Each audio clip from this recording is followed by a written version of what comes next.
नमस्कार, नमो बुद्धाय, जय भीम, जय जोहार साथियों। आप सभी देख रहे हैं जागो पंच।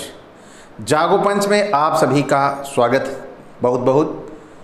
जागो पंच इस समय लेके आ रहा है यादव ब्राह्मण है।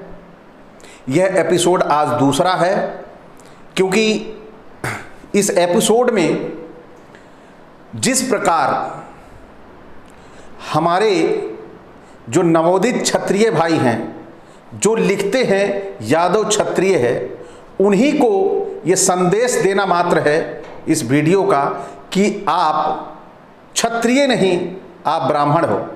क्योंकि ये मैं नहीं कहता, वो भी उद्धरण वहीं से लेके आते हैं जहां से वो स्वयं को क्षत्रिय बताते हैं। लेकिन मैं भी उद्धरण वहीं का लेके आया हूं, महाभारत प्रथम खंड का। और वो महाभारत का प्रथम खंड क्या कहता है, यह आप पहले अंक में सुन चुके हैं। जो साथी यादव ब्राह्मण है का पहला अंक नहीं देखा है, डिस्क्रिप्शन में लिंक दिया हुआ है, तो आप आसानी से वो देख सकते हैं। तो आप डिस्क्रिप्शन में जाइए और पहला भाग यादव ब्राह्मण है जरूर देखिए, जिससे आपको वास्तव में समझ में आएगा कि यादव ब्राह्मण कैसे है। क्योंकि यहां मैं आज शुरुआत करने वाला हूं, यहां शुरुआत करने वाला हूं। कल मैंने रोका था ययाति पे आके, क्योंकि ययाति से ही कल बंद किया था और आज ययाति से ही मैं इस एपिसोड को शुरू कर रहा हूं। तो यहां पर ययाति जो थे वो नहुष के पुत्र थे, और ययाति की दो पत्नियां थी। एक पत्नी थी देवयानी, जो गुरु शुक्राचार्य की बेटी थी, और दूसरी पत्नी थी शर्मिष्ठा, जो देवयानी के दुष्कृत मानसिकता की वजह से इनके साथ अच्छा व्यवहार वो नहीं करती थी, केवल अपनी दासी बनाने के लिए ययाति की पत्नी बनवाया था। तो यहां पर आगे हम देखते हैं क्या, जब ययाति और शर्मिष्ठा, कल हमने बात की थी देवयानी के दो पुत्र थे, लेकिन यहां पर जो दूसरी पत्नी शर्मिष्ठा थी, इनके जो 3 बच्चे थे। एक का नाम था अनिरुद्ध, और एक 2 बच्चे थे, सॉरी 2 बच्चे थे। एक का नाम अनिरुद्ध था और दूसरे का नाम पुरु था।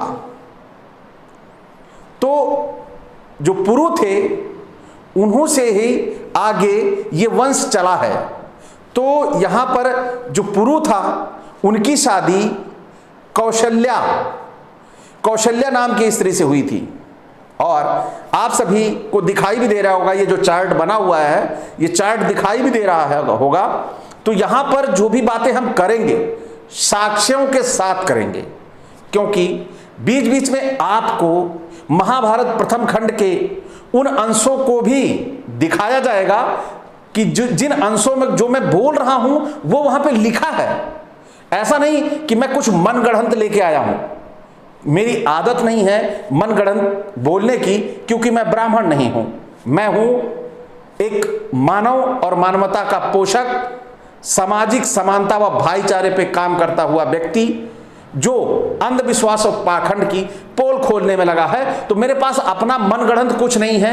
मैं मनगढ़ंत चीजों पर जो पर्दा चढ़ा हुआ है, उस पर्दे को खींचने का काम कर रहा हूं, और आपके बीच में लाया हूं कि यादव ब्राह्मण है, ये तथ्यों के आधार पर। तो आप सभी को डिस्प्ले भी हो रहा होगा, जहां मैं बोलूंगा वो पूरा महाभारत के उन पेजों से, प्रथम खंड के उन पेजों से डिस्प्ले भी हो रहा होगा। तो साथियों, आज जो विषय है, यहां पर हम पहुंचे थे पुरु और कौशल्या के एक पुत्र जन्म लेता है, जिसका नाम होता है मनस्यु। मनस्यु भी अच्छे पराक्रमी राजा होते हैं महाभारत प्रथम खंड के अनुसार, और उनके पुत्र होता है एक इलिन्ने, और उसकी पत्नी जो होती है रथांदरी, उनके एक पुत्र होता है जो बहुत ही प्रतापी, आप सभी ने वह कहानियां जो 6 से लेके 7 तक या 5 से 1 के बीच में वो कहानी जरूर पढ़ी होगी, क्योंकि वह बड़े ही महत्वपूर्ण चरित्र था जिनका नाम था दुष्यंत। दुष्यंत जो है वो इलिन्य के पुत्र थे और दुष्यंत की पत्नी का नाम शकुंतला था। आप सभी को मालूम होगा, क्योंकि ये पार्ट हैं जो हमारे सिलेबस में शामिल थे, तो केवल थोड़ा थोड़ा ही बताना है, लेकिन इनकी जो पारिवारिक पृष्ठभूमि है वो चली आ रही है ब्रह्मा, चंद्रमा, बुध, पूर्वा, आयुष, नहुष, यजाति और यहां पर आपका दुष्यंत, यानी ये फैमिली का पूरा चरित्र चित्रण आपके सामने है। तो यहां पर दुष्यंत और शकुंतला का राज्य जो था बहुत ही अच्छा था, बड़े जो लिखा गया है इस महाभारत में। आप सभी देखें कि आगे दुष्यंत और शकुंतला के पुत्र का क्या नाम था। तो दुष्यंत और शकुंतला के पुत्र का नाम वो था जिससे हमारे देश का नाम भारत पड़ा, ऐसा पढ़ाया जाता है, भरत नाम था। तो भरत का दुष्यंत के पुत्र थे और ये वंश देखिए कैसे आगे चल रहा है महाभारत प्रथम खंड के अनुसार। और आगे ये सिद्ध करेगा कि पीछे से चला आया कि अभी तक तो ब्राह्मण है, बीच में क्या बदलता है ये आगे देखा जाएगा, लेकिन अभी हम प्यूरिफाई करते चलते हैं कि कहां से ये ब्राह्मण यादव बन गए, हमें उसी चीज को ढूंढना है, वो बहुत जरूरी है। तो आइए, जो भरत थे उनका भी राज्य ऐसा था कि वो शेर के बचपन में शेर के दांत गिन लेते थे। तो ऐसे प्रतापी राजा इस देश में हुए हैं ब्राह्मणी झोल के अनुसार। अब इसमें सत्यता क्या है? सत्यता जब इस झोल को हम फिल्टर करेंगे तभी जाके पता चलेगी, और झोल को हम फिल्टर नहीं कर सकते। उसका सबसे बड़ा कारण है हमारे पास शिक्षा नहीं थी, हमें शिक्षा से मरहूम किया गया था, दूर रखा गया था। तो हमारा इतिहास इन्होंने खत्म किया, इसीलिए मैं इसे झोल कहता हूं, और आप सभी को भी मानना होगा कि यह झोल है। तो आइए चलते हैं, भरत और सुनंदा के पुत्र हुए थे भूमन्यु, और इनका कोई ज्यादा ऐतिहासिक पृष्ठभूमि इनकी नहीं रही है। तो आगे चलते हैं, सुहोत्रा थे अब भूमन्यु के पुत्र, और जयंती उनकी पत्नी थी। इनका भी कोई ऐतिहासिक ज्यादा भागीदारी नहीं दिखाई गई है। इसके बाद सुहोत्रा के पुत्र थे हस्ती, और हस्ती के पत्नी का नाम था यशोधरा। हस्ती थोड़ा प्रसिद्ध राजाओं में थे जिनके नाम से हस्तिनापुर जो बना हुआ है, बसा हुआ है, हस्ती के नाम से ही हस्तिनापुर नाम पड़ा। तो आगे चलते हैं, आगे कहानी में देखिएगा कैसा। फिर विकंजा थे और उनकी पत्नी सुनंदा थी।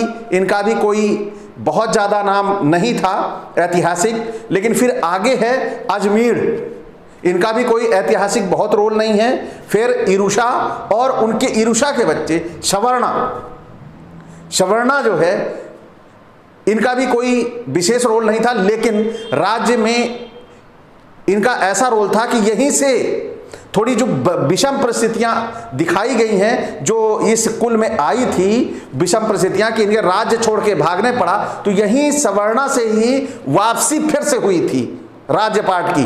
तो ये कहानी यहां से शुरू हो जाती है पुनः। बीच में थोड़ी स्थितियां, ये पारिवारिक पृष्ठभूमि थोड़ा युद्ध की वजह से सबकी परिस्थितियां गड़बड़ दिखाई गई हैं, लेकिन यहां पर आपको ये साथ में डिस्प्ले भी हो रहा, आप यहां पढ़ भी सकते हैं। तो उसके बाद आते हैं सवर्णा के बाद कुरु, और कुरु जो होते हैं यहीं से शुरुआत होती है थोड़ा उत्थान की। तो इस उत्थान में आगे चलते हैं, यहां पर विदुरथ जो होते हैं, कुरु के बेटे विदुरथ, और विदुरथ के जो बेटे होते हैं वो प्रतिभा होते हैं। और उसके बाद से कहानी वहां पहुंचती है जहां पर आप सभी को लगेगा कि वाकई ही ये कैसा झोल बनाया गया है। तो ये झोल है यादव ब्राह्मण हैगा। और ये कहानी और ये चार्ट जो बन रहा है सारा का सारा सिद्ध करेगा कि यादव ब्राह्मण है। तो प्रतिपा के जो बेटे थे वह शांतनु थे। शांतनु के नाम से आप सब परिचित होंगे। शांतनु की पत्नी सत्यवती थी। और मैं वीडियो को बहुत ज़्यादा लंबा नहीं खींचूंगा। आज ये पार्ट मैं आप छोटे छोटे पार्टों में आपको दूंगा, क्योंकि हमारे कुछ लोगों का आग्रह है कि उन्हें बोरियत होने लगती है और वीडियो बड़ा लंबा हो जाता है। तो यहां पर मैं आज इस पार्ट को यहीं पर रोकूंगा कि शांतनु और सत्यवती, जो इसलिए यहां पर रोकूंगा कि यह बहुत महत्वपूर्ण पार्ट है। यहीं से स्पष्ट कर दूंगा। अगले एपिसोड में आपको पूरा का पूरा आईने की तरह साफ नजर आएगा कि वास्तव में यादव भी ब्राह्मण है, ब्राह्मणी ग्रंथों के झोल के अनुसार। बस आपको अगला एपिसोड देखना है और ये झोल पूरी तरह से साफ हो जाएगा और साफ साफ दिखाई देगा यादव ही ब्राह्मण है। जो मैं सिद्ध करना चाहता हूं वो मैं सिद्ध कर दूंगा। जितने भी यादव स्कॉलर रिसर्चर हुए हैं आज भी बिना ययाति के इतिहास नहीं लिख सकते। यादवों का इतिहास लिखा जा रहा है तो बिना ययाति के नहीं लिख सकते। और ययाति पूरी तरह से सिद्ध है कि वह नहुष का बेटा है, पुरुरवा का पोता है, परपोता है, और बुद्ध का, और जो पुरुरवा थे उनके पिताजी बुद्ध हैं, और बुद्ध के पिताजी चंद्रमा अत्रि के बेटे, और यादवों की गोत्र भी अत्रि ही बताई जाती है। सबसे बड़ी जो ये झोल है वो ये सिद्ध करता है कि इन्होंने यादवों के को नाथ पहनाने के लिए, नाथ आपको साण देखा होगा आपने ना, जब साण काबू में नहीं आता है तो उसके नाथ पहनाई जाती है। इन्होंने पहली नाथ जो पहनाई थी वो क्षत्रियों को पहनाई थी। यानी क्षत्रिय जब हमारे कब्जे में नहीं आएंगे तो हम क्या करेंगे, उन्हें बताएंगे कि तुम हमारी ही औलाद हो। ये फ्यूचर का षड्यंत्र है।